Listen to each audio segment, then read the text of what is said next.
एहसन शाह की बीवी घर से सब कुछ लेकर फरार हो गई। इधर हस्बैंड का जनाजा हो रहा था और उधर वो घर से सब कुछ साफ कर रही थी। नाजरीन, एहसन शाह के बारे में तो आप सभी जानते हैं। एहसन शाह का जब जनाजा हुआ और मैयत को जब कब्रिस्तान की तरफ लेकर जा रहे थे तो एहसन शाह की बीवी घर से सब कुछ लेकर, सोना, परफ्यूम्स और कपड़े, ये सारी चीजें लेकर घर से फरार हो गए। नाजरीन, छापा मारा गया अरीशा शाह को पकड़ने के लिए तो ये मालूम हुआ, एहसन शाह की वालिदा ने बताया कि वो तो उसी दिन घर से भाग गई थी जिस दिन एहसन का जनाजा उठा था।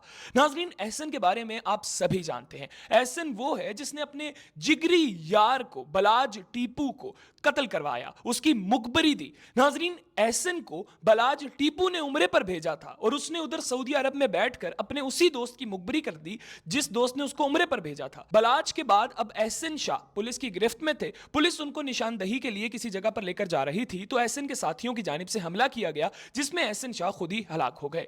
नाजरीन, उसके बाद एहसन शाह की एक ऑडियो मंजरे आम पर आती है जिसमें यह सुना जा सकता है कि एहसन शाह अपनी बीवी अरीशा शाह के साथ बात कर रहे हैं और अरीशा को बता रहे हैं कि एक पुलिस वाला जिसने मुझे घर से उठाया था, जिसने मुझे गिरफ्तार किया था, उसको हमने इस दुनिया से अल्लाह के पास भेजने का मंसूबा बना लिया है।